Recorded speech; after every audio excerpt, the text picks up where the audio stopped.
పండితులైనట్టి మత బోధకులు సామాన్యంగా దేవుళ్లను దేవతలను ఆరాధించమని జనులను ప్రోత్సహిస్తారు. కానీ విషయాలను తాను స్వయంగా అనుభూతి చెంది తెలుసుకున్న అనుభవజ్ఞుని విషయంలో ఆ విధంగా చేయటం ఎన్నడూ జరగదు. పండితులు కేవలం గ్రంథాలనే అధ్యయనం చేస్తారు.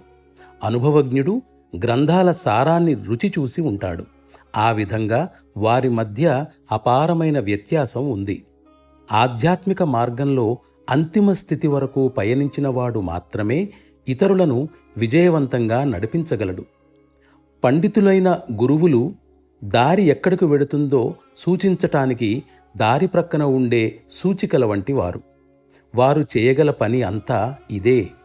భౌతికత్వం నుండి విముక్తిని పొందడమే లక్ష్యంగా కలవారు భౌతిక రూపాలపైన, స్థూల భావాలపైన ఆధారపడటం నిస్సందేహంగా ఎంతో వింతగా ఉంది.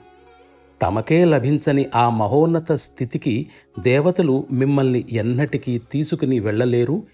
అది నిశ్చయం.